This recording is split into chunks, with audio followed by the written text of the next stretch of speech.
Personal notice, danger's my stock and trade. If the job's too tough for you to handle, you got a job for me, George Valentine. Write full details.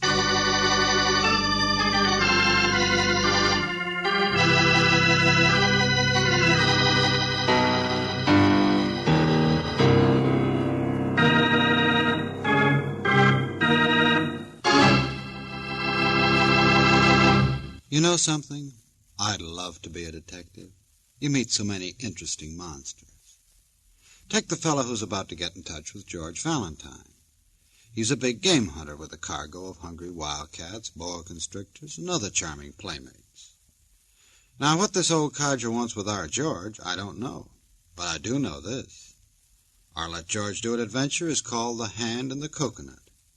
And just in case you don't care for jungle stories, you should pay attention anyway, 'cause you'll learn a dandy new way to keep Junior's mitt out of the cookie jar.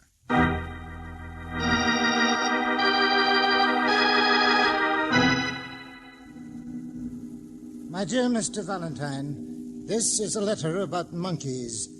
My name is Derek Stang, the same Derek Stang whose exploits in the jungle you no doubt read as a boy. Yes, I'm still as alive as an old battleground of scars and fevers can be alive. And today I'm writing my letter on the deck of a sweltering ship, a South African freighter tied up at the port in your town. There's a little capuchin monkey trying to untie my shoelaces at the present moment. Monkeys are strange animals. They're greedy like human beings. I have trapped them many times by the simple expedient of placing a shiny, desirable object inside a hollowed-out coconut to which there is only a single small opening. An opening just big enough for a monkey's hand. Of course, the monkey reaches in to grasp the object. Inside the coconut, he grasps it, his hand makes a fist. But then, Mr. Valentine, he can't pull his hand out. The fist is too big. His greed is greater than his fear of the approaching hunter. Mr. Valentine, will you please come to visit me this evening? I need your help to complete the capture of a monkey. A monkey whose hand is already trapped. A monkey by the name of Lars Mikkelsen.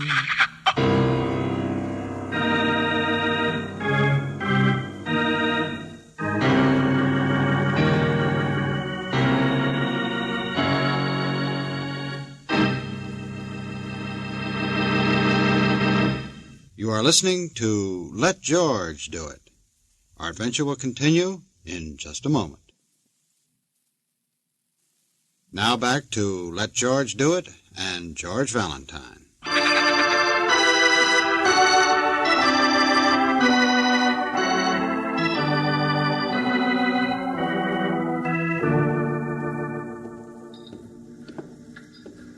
You didn't think I could stay away, did you, Mr. Stang? Here we are, through here. I'm supposed to be in bed, you know. But I was afraid you couldn't find your way from the pier. And so few people pay any attention to an old man. I've heard of you too, Mr. Stang, only somehow I always imagined you as... Taller, yes. More hair in my beard. Perched astride an elephant, perhaps. Isn't it wonderful? The romance there is in those old National Geographic pictures. Yeah, the greatest hunter in the world. Why, I remember when you... Oh, but I still am. Yes. Indeed, there's no one who can approach me. My exploits will never be... Wait a minute. That red sign back there, what did it mean? Quarantine, Miss Brooks. Huh? Animal quarantine. 10 days I've been stewing here because of some ridiculous, nonsensical... careful there. Oh, yes. Gangplank runs straight into the ship, into the hold. I'm all right. But quarantine for what? It's a plot against me, that's what it is. No lights on, the captain disappears. Oh, yes, he's ashore. He's having fun. I have matches. Here, the ladder to the... Oh! What in the... Steady, it's all right. It's a panther. Very rare specimen. Tore a couple of native boys to shreds when he got him. But he's in a cage now, aren't you, old boy? Yes, they're all in cages. Animals. A ship full of wild animals. Here, look here, see? It's a constrictor. 33 feet. Takes quite a crate to pack them in, doesn't it? Yeah. You see, through the little bars?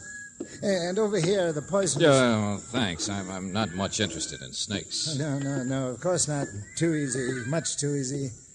All of them are, 60 years old I am, living from pill to pill, fever to fever. Well, I guess you're still the greatest Red animal... tape, to be finally caught myself in red tape. Oh, you mean this quarantine? Yes, not one of my animals is sick, mind you, not one. Zoos all over the country waiting for delivery.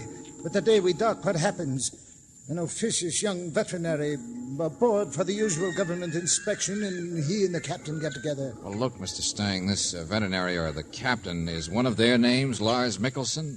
Is that what you meant when you wrote No. Mr. Bowling, that's the vet, Mr. Bowling. The captain's name is Teague. You've had trouble with him before. Lars Mikkelsen is...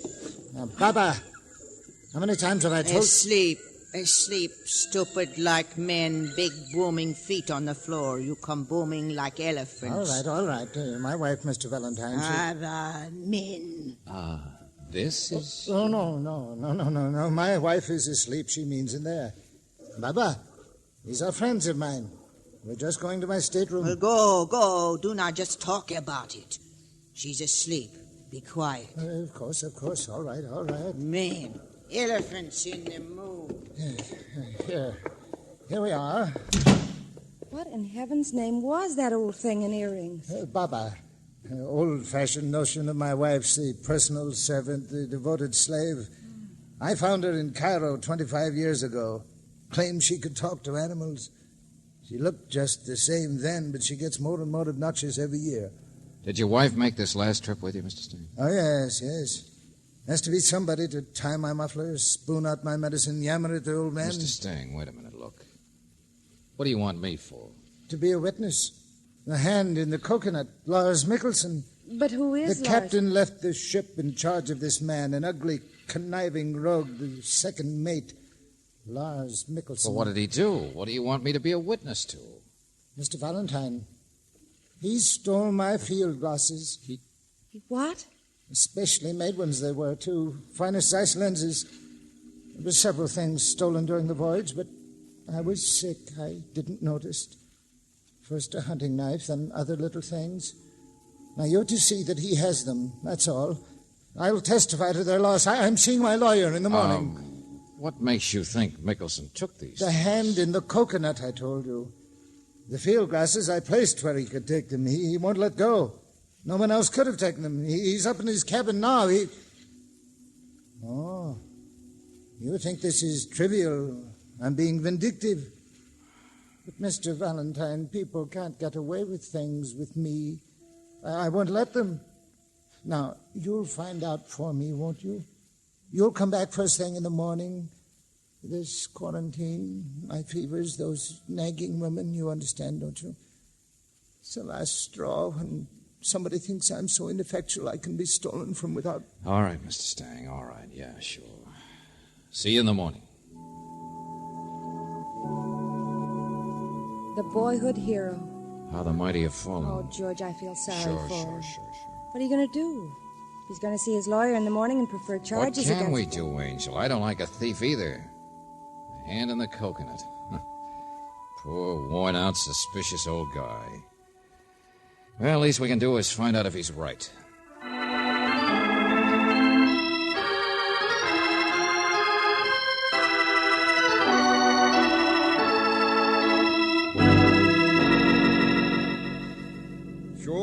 Sure, those are good field glasses. What of it? Well, we were on the ship here, Mr. Mikkelsen. I just wondered what the skyline of the city would look like from... Well, I saw you with them around your neck, and... The name is Lars, sister. Second mates don't rate that mister stuff on a tub like this. I just been cleaning them in my cabin there. You want to go out on deck? Oh, wait a second. Zeiss lenses, huh? Nothing but the best. Who are you? What are you doing aboard? Oh, we're just visiting Mr. Stang. Oh, nasty old coot, isn't he? What's the matter, buddy? Whose glasses are these? Mine, of course. What are you talking about? They're a gift, that's all. Look, what in the name of... Oh, excuse me. Mr. Mikkelsen, have you seen my... Well, how handy. Those are what I came for. These? Yes, of course, my glasses. I wanted to take a look at What? Wait a minute, Lorna, baby. You said you... Beg your pardon? I don't know who you are, but if this fresh sailor's a friend of yours... Baby, I don't... Mr. Mickelson, I want these field glasses. I loaned them to you, remember? Are you so stupid Here you are, lady. Here you are. Thank you. You're not stupid at all. But then, maybe you're not a sailor. Bye-bye. Well, here's one for you, Angel. Tempest in a teapot. So much fuss over a pair of field glasses. Here's. They're on this ship, tourist. Now, get off, both What are of you so mad about? Who is she, friend? Passenger. Lorna Stang. Mrs. Stang. Mrs. Stang, but she was supposed to be asleep. Look, both of you, there's the gangway off the forward deck through here. Now, come on, be good, will you? I'm busy trying to get ready so we can unload when this crazy Wait quarantine... a minute. Why can't we go through here? No, you can't get the way out she there. came. Here, this is the door she came out of, isn't it? The same one you came from when we came in here? No, get away from there. Says you, handsome. I don't know why you should be so upset, Mr. Mickelson. There's nothing through that door except apparently your stateroom.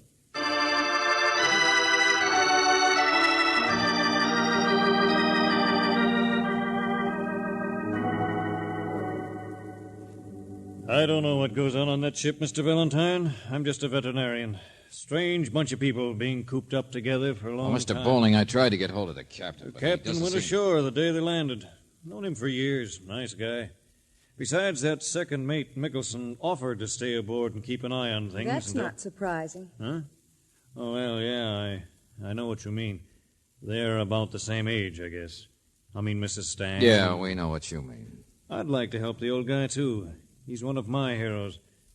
I guess if his wife is giving things away to her sailor friend, your evidence might at least help him get a divorce from her. She's no good, I can tell you that. Stang says there's something funny about the quarantine. There is. When the ship docked, we got an anonymous note from one of the crew. Said a couple of the animals had been suspiciously sick during the voyage. Going to take the quarantine off tomorrow. Let them all in. False alarm. Anonymous letter from one of the crew. Made sense at the time. Doesn't now. Would you clear that up? Well, George, after all, if Mrs. Stang is the kind of woman who'd pull the wool over her husband's eyes in one way, Not she'd exactly what I meant either, Miss Brooks. Oh, yeah, she might have written the note. To finagle a couple of more weeks with a sailor? That's not likely. It's Derek Stang who's sick, Mr. Valentine. We know that. He keeps alive from medicine to medicine. Old fevers, something tropical. Medicine in blue wrappers? Huh? Yes, as a matter of fact. Tablets of some kind. Something pretty strong, I should imagine. But his wife... His wife is also his nurse, Miss Brooks. He depends on her. Aside from his money, she's all he's got. Only, Mr. Valentine, why did you say blue? Because I noticed a stack of blue papers in Lars Mickelson's cabin. George. The greatest hunter in the world. Suppose he's the one walking into a trap. Yeah. Suppose it's his hand in the coconut.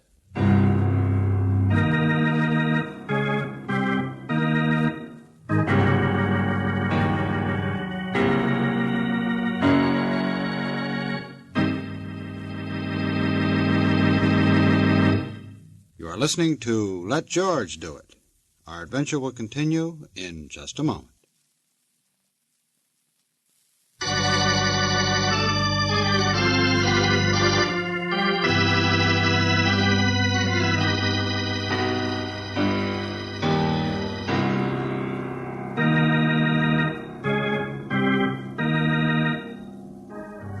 And now, back to George Valentine.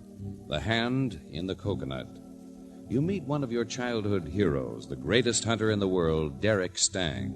You find that he is still the greatest hunter when it comes to animals, but his observation of human beings is a little less acute. He thought you would trap Lars Mickelson for stealing a pair of field glasses. Instead, you have trapped him for stealing Mr. Stang's wife. Or is it the other way around? If your name is George Valentine, you have begun to suspect that the person who is really in danger of being trapped is the hunter himself. I don't know what I can do in this situation, Mr. Valentine, dragging me down to the waterfront. I know, Doctor, I know. I'm sorry we had to get you out of bed. Oh, look at that fog. Stang must have his own physician, you know. I can't Mr. interfere. Stang's stateroom is right here. Don't see his wife's watchdog around any place, do you, Angel? Come on, let's slip into his cabin. We'll wake him up. Georgie's not here. He's gone. Well, you dragged me out to look at a man you think might be sick or... Yeah, you see? He's so sick he's out walking around deck someplace at 6 a.m. or going someplace else. Well, I'm a doctor, Mr. Valentine. Do you expect me to take seriously Wait a minute, the idea that... Here, look at these. Yeah. Blue papers. In the wastebasket. George, the same as those powders, those tablets were... Yeah, only look how many of them. Yes, the accumulation of days, judging from the other trash. Strong. Well, I grant you the old man is taking strong medicine, but men who are poisoned generally die in bed. Uh-huh. And if a man had been living on this stuff, he could build up quite a resistance. In fact, Mr. Valentine, while it might hurt you or me, he couldn't be poisoned with it.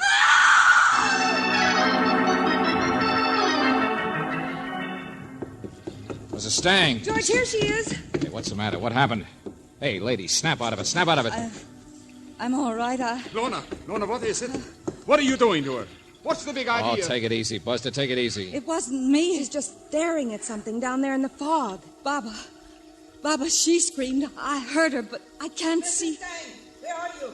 Mr. Stang, look out! Look out!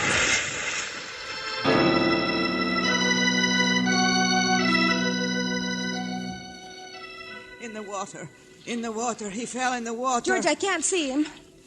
There's his cane, but it's so far from the wharf. Not there. He's not here. He's gone down. I could see him go down. The current's so fast I can't do anything. Hey, there's the police over there. Get a boat for him, Mickelson. Step on it. The current's so fast. All right. Do what you can. He just fall. I could see him Now, fall. listen, old lady, will you there tell was us? something the matter with him. He walked like the blind. I call out, I shout. I tried to grab him in time, but he falls. Policeman over there on the deck saw the splash too, Valentine. Looks like Stang's been swept out. All right. Only Mrs. Stang. Leave me alone. My baby, I could not grab in time. Don't touch me, Baba. Oh, my baby. Baba, come here, will you? Now, look, he fell here, huh? Over this rail? Yes, I think. It was in the fog. I Okay, couldn't... now listen, I don't believe you.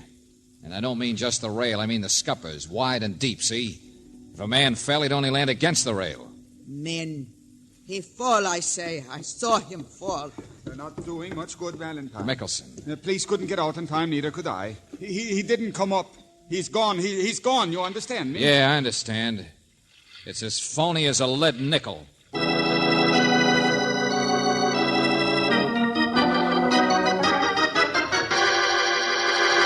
They're lying.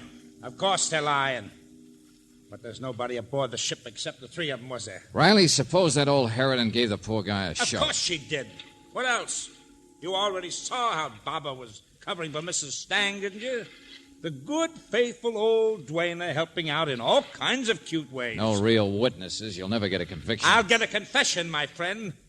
You were with the other two, so they couldn't have shoved him. All right, Mrs. Stang, let's go inside and...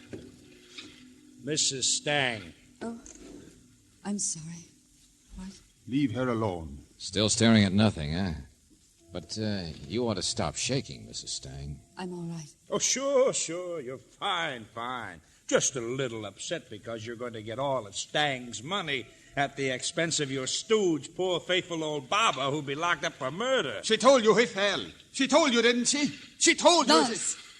Well, go on. Oh, Doctor, what's the matter? Medical convention, Lieutenant. That other man over there with the bag, colleague of mine, Dr. Morrison, just got here. Says a woman called him from the ship almost an hour ago. Before we came aboard, Valentine. No. Had to hurry all the way across town. Woman identified herself as Lorna Stang. No. Said she'd just gone into her husband's stateroom to give him his regular medicine, only he wouldn't wake up for it. She was afraid he was dead. Oh.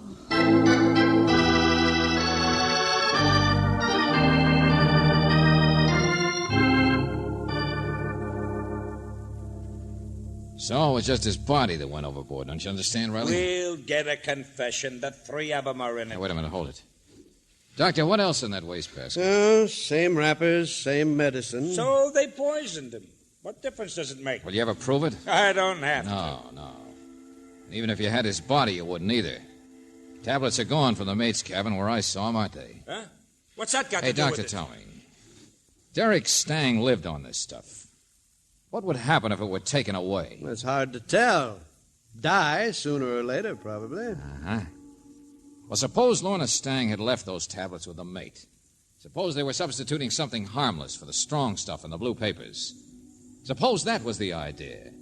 Even an autopsy couldn't prove that absence of medicine had killed a man. Hey, where you going? Where do you think, Riley? To catch a monkey.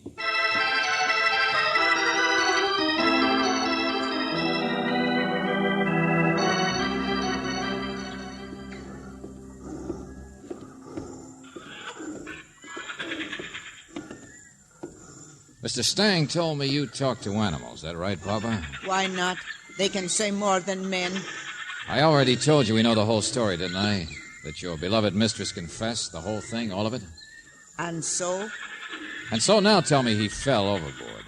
I threw him overboard. He was dead. I see him dead in the stateroom. Oh, great. Helpful Nellie, huh? No wonder Mrs. Stang wouldn't let you touch her. No wonder it was she who screamed when she saw you out there on deck. You kind of interfered with their little plan, didn't you? I know nothing of plans. You knew enough that when you saw the body, you figured it was murder and thought you'd better be helpful and get rid of the evidence. She is my mistress. For her, I would do anything.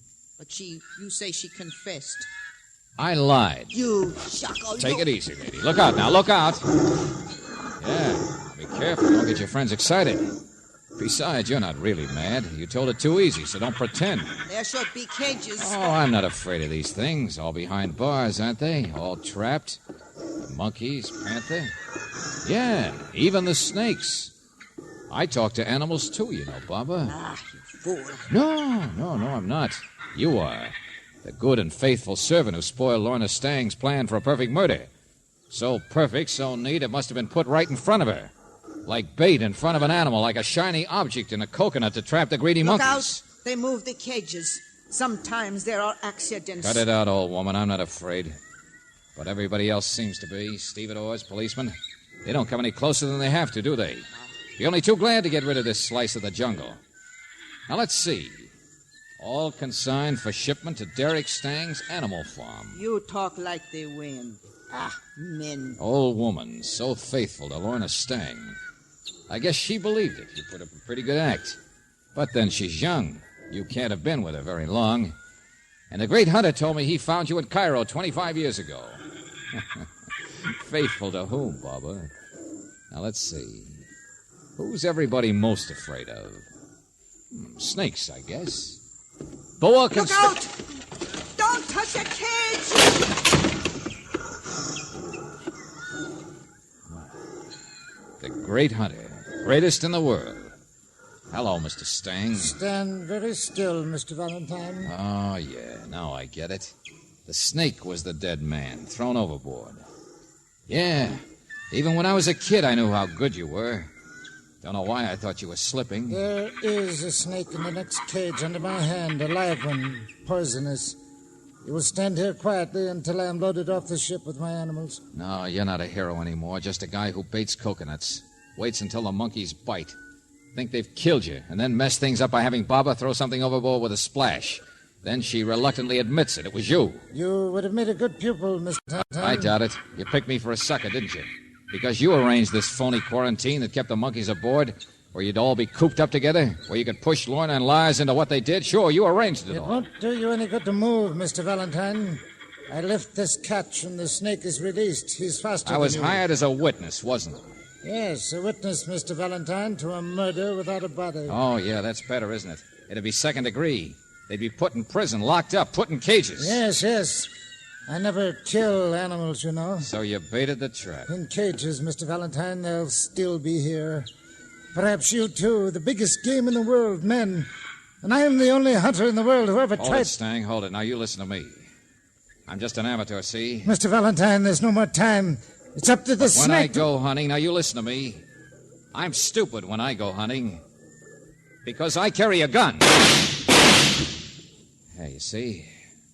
Now your snake's dead. So you stand still, Buster. I could probably get a game permit for you.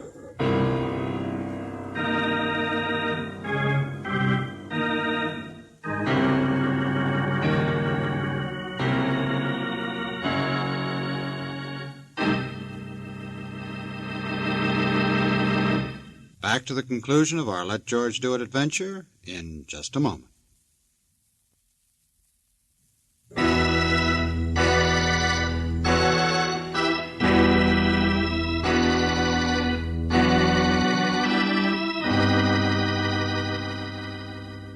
But Stang didn't do anything. That's the awful part. He made the other people do things that were wrong, so there's nothing the police can hold him for. Angel, Derek Stang was really successful. You know that, don't you? Yeah, he kept trying to get bigger and bigger game all his life. And then he tried to trap human beings into a spot where they'd be caged. Yes, Until but he finally trapped himself, don't you understand? Now, one look at that guy, and what do you think any court would decide?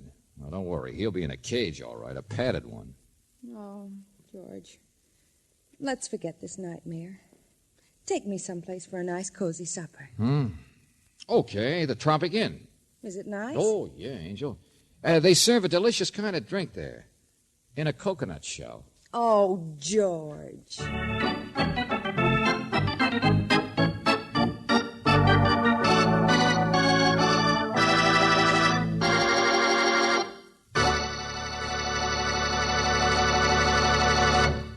You have just heard The Hand in the Coconut, another Let George Do It adventure.